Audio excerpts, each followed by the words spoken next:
Right. Now let's review the situation. First, the campaign started well. Don't know you worked that one out. Of course it has. You can't have expected more than we've done already. Not in the time. Betty's right. You've got to have something on which to build. I don't want to build anything. I just want to get George out. So do we all, love. Now, what we need is the big sensation. Our youngest is just a fair head. No one would notice.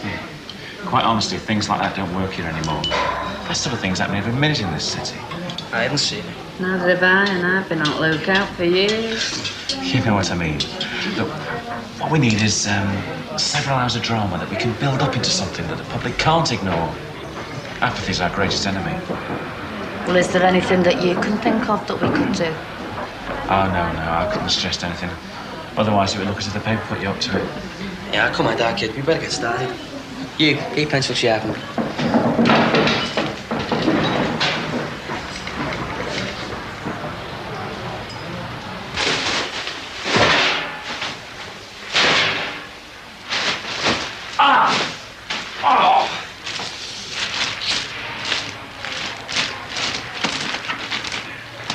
Jesus Christ!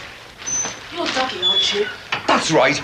And I suppose you're the lazy bitch that puts open needles in dressing bags. I am not. Well, someone round here can't read. It states clearly, no pointed objects. And you've got a special bin for putting needles in. I've had enough of this ward.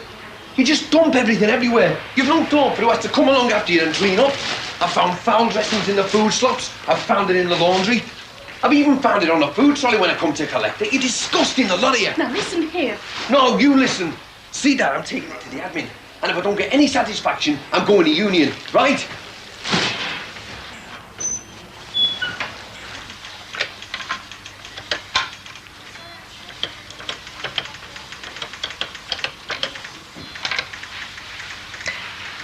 Yeah, hello. Can I speak to Dr. Griffiths, please?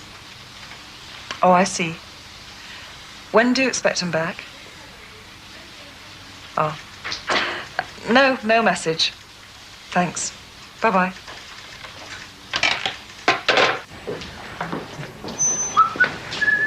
He's going to report me. Oh, Dougie, that's who. he's going to report you. Well, not just me.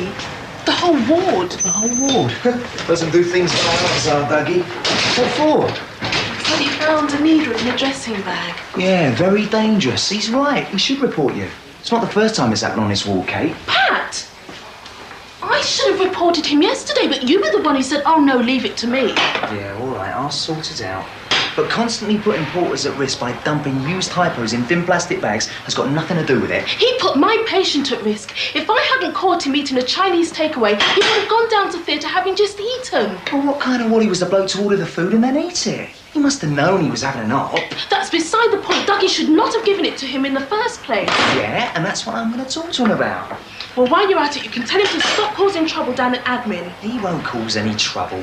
Awood, the unit administrator, is away, and his assistant is a right prat. He won't do anything. Look, to be on the safe side, I'll have a word with the head porter and all. Okay. Look, have a word with Dougie first. I will. One condition. Oh, yes. What's that? A, you keep stum about the private catering scheme we've got. And B, you tell whoever it is keeps dumping used hypos in the nearest bag to stop it before a porter dies of blood poisoning. Well, I don't know who it We'll is. find out.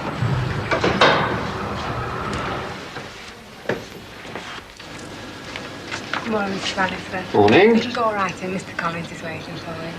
Thank you. Ah, Nigel. Paul. You said you needed to see me urgently. What can I do for you? Well, this is a bit difficult, Paul. What I'm about to say isn't going to be easy, and I do want you to understand there's nothing personal in it. On the contrary, I still believe myself to be your friend despite our recent differences. Well, whatever it is, I hope we can remain friends after you've said it. So do I, Paul. So do I. It's serious? Yes. For heaven's sake, man, tell me. I can't stand the suspense. The contract for maintenance. How did you select the firm? How did I select? What a question. I selected the best firm at the best price, and regional office ratified my decision. Now, what's this leading up to? It wasn't the cheapest tender, was it? No, but then we weren't obliged to take the cheapest. Anyway, the difference between all of them didn't amount to more than 1 or 2% of the overall cost. Did they send anything else besides a tender? Such as? A gift of any sort? Yes. They sent me a hamper at Christmas after I had decided to give them the contract. Ah. So you had announced your decision before Christmas? No, but I had made up my mind. But only you knew. Look, Nigel, I'm getting rather a nasty feeling. What are you driving at? Not me at all. Not me. The men. You see, Paul,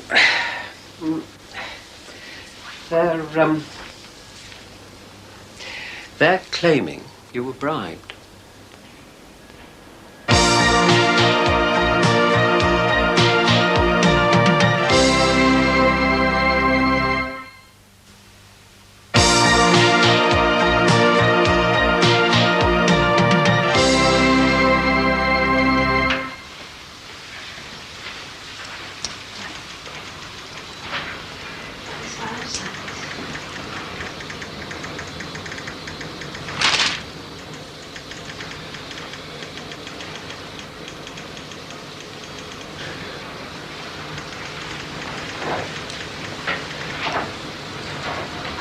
Finished?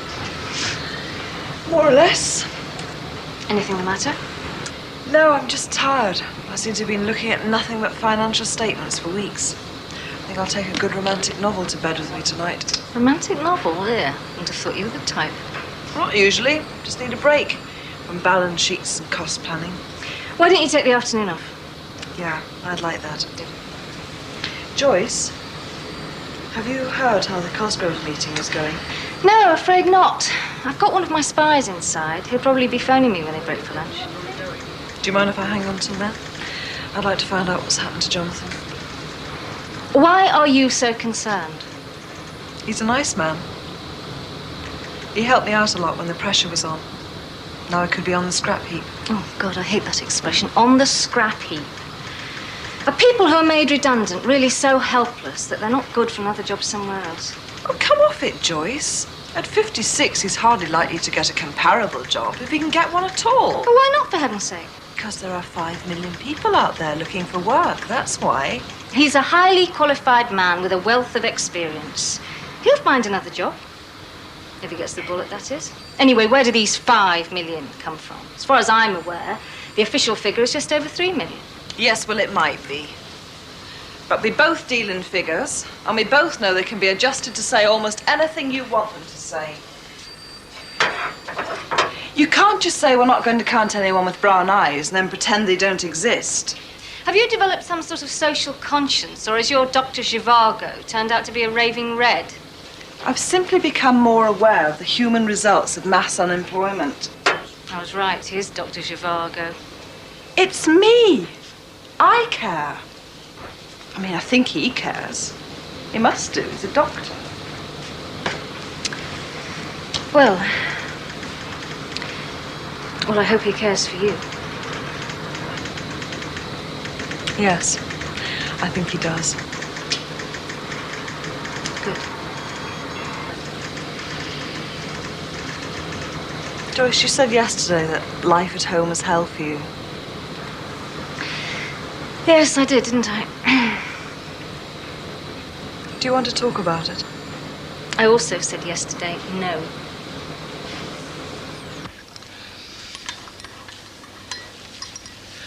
Where did the idea come from? No idea. But, But what? doesn't that union official live opposite you? Bobby Grant? Yes. He was the one who put up the main objection to the outside contract, wasn't he? Apart from you, yes. Good heavens, Paul.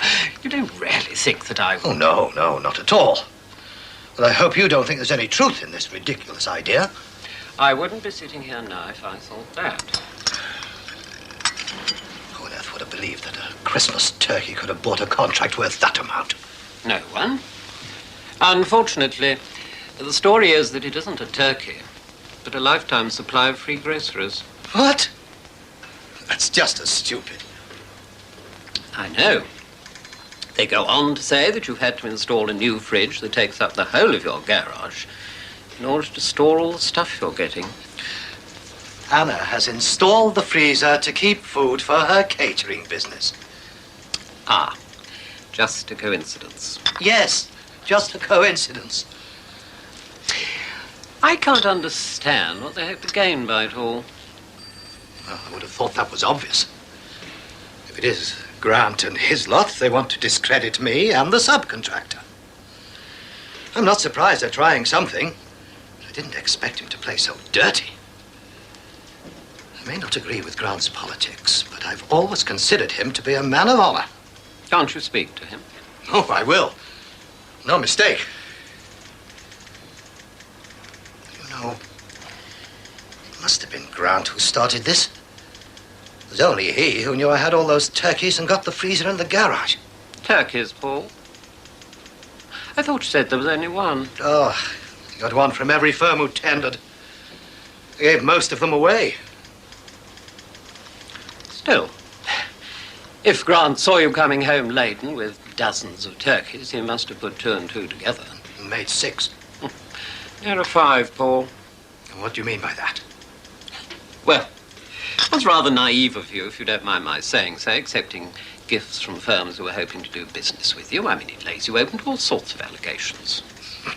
Such as I laid down my honor for a Christmas turkey? It's ludicrous. Ludicrous or not, can you start this scheme before the matter's been cleared up? I don't know. Well, you're the one who's supposed to know how the workforce will react. No one ever knows how a mass will react. Not even their leaders. Look at Scargill and his lot. Still, we'd better be ready to fight them if it comes to it. Yes. They'll be more determined to win than usual. Having just lost on this unfair dismissal business. Tell me, Paul, have you accounted for this in your critical path, or whatever it is? Not exactly. Ah.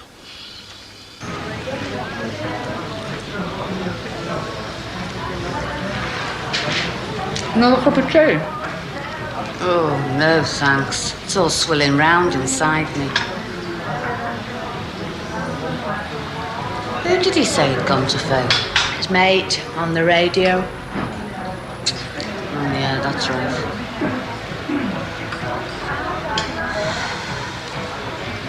Perhaps we'll have another cup.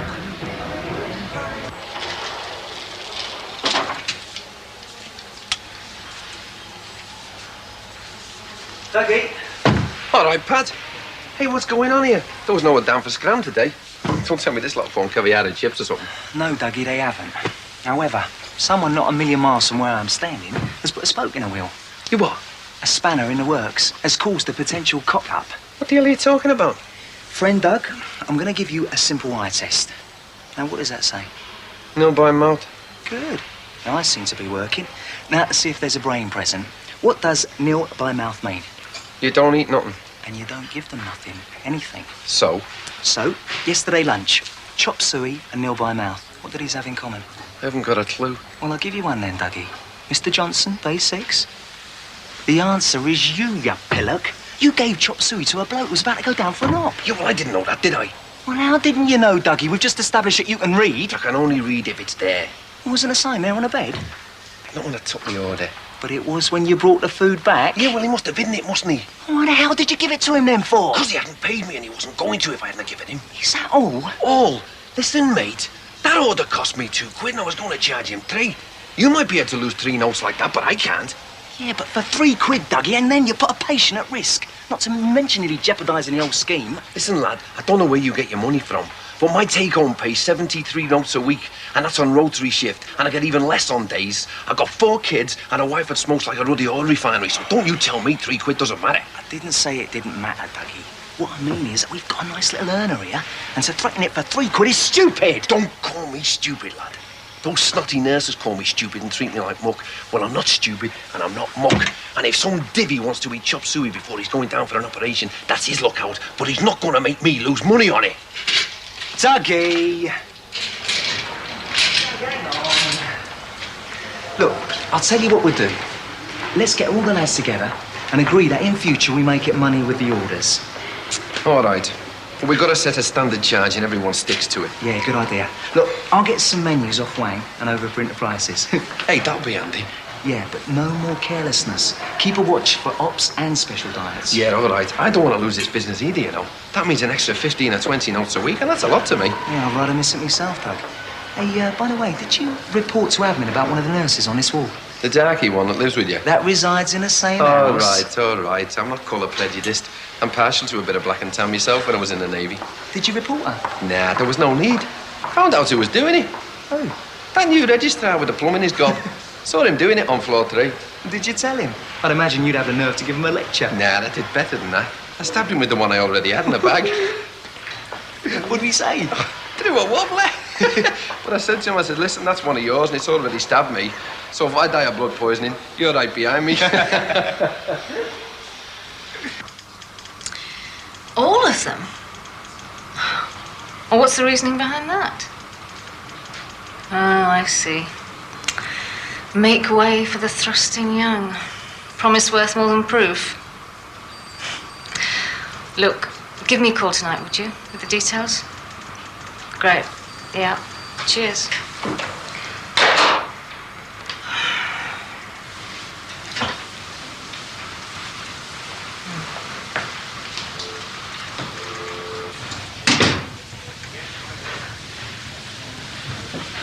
It would appear that if all present conditions are met, the deal will go through. And? Golden handshakes all round for Cosgrove's regional staff. The new setup in Birmingham will be headed by the young FD from Clark's. It's a big step up for him. Oh, I'd put money on him. It was his brilliant footwork that kept them alive as long as it did. And I've got a sneaking suspicion that it was him who set up the deal in the first place.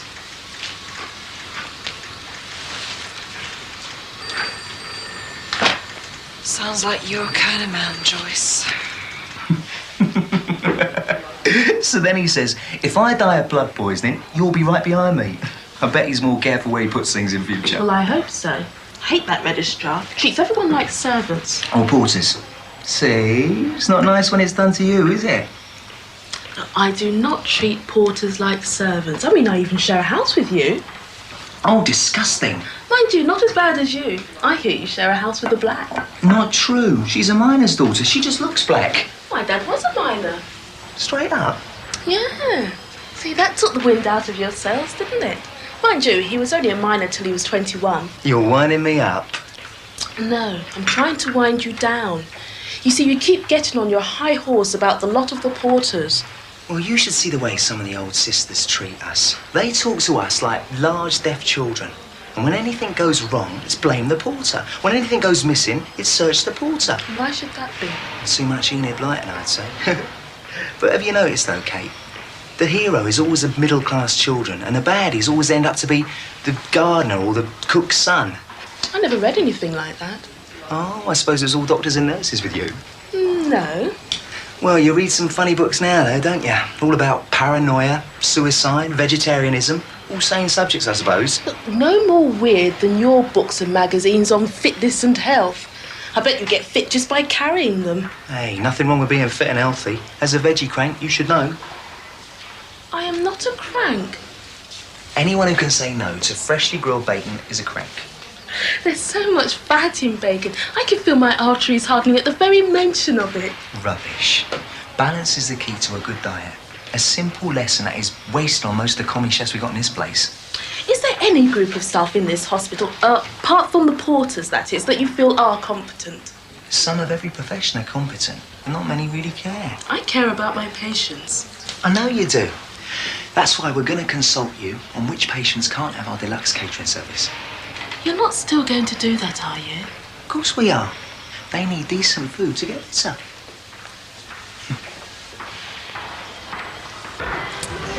Wish they had a ladder here. I'll go and ask them. They must have one for the staff. I've been here that long, I feel like one of the staff. Here he is. Right. He's interested. And I've got a photographer on call. Now all we need is for you to do something. Well, yeah, but what? I'm going to the laugh. That dramatic enough for you? Where have the two lads gone? Oh, I don't know. They haven't been back since before when they said they had a cracking idea. But you don't know yet what it is. It'll be nothing. They couldn't have an intelligent idea between them in a month of Sundays. Well, you're not doing much better, are you? I suppose not. I've been here too long. The tea's addled me brain. Actually, I wouldn't mind a cup of tea. Do you like one? Oh, God, no more for me. Tanning's bad for you, you know. Oh? Yeah. Me and George were in this quiz once, so we kept reading encyclopedias and things like that. Tanning's bad for you, and caffeine, that's in coffee. Yeah, I did know. And then they go and put fluoride in the water. That's rat poison, you know. Put fluoride in the water to help kids' teeth. It's no wonder the world has fallen apart. That's better. Did you wash your hands? Of course I did. Why? The water's full of rat poison. You are? Oh, take the notice. Come on, let's go and get some dinner. Hey, don't you scare me like that, you. A frightened dead easy, me. Sorry. Going on down there?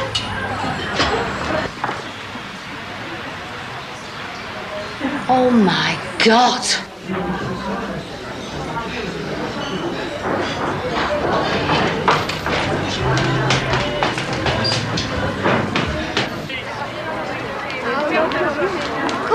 God almighty, how the hell did they get up there? God knows.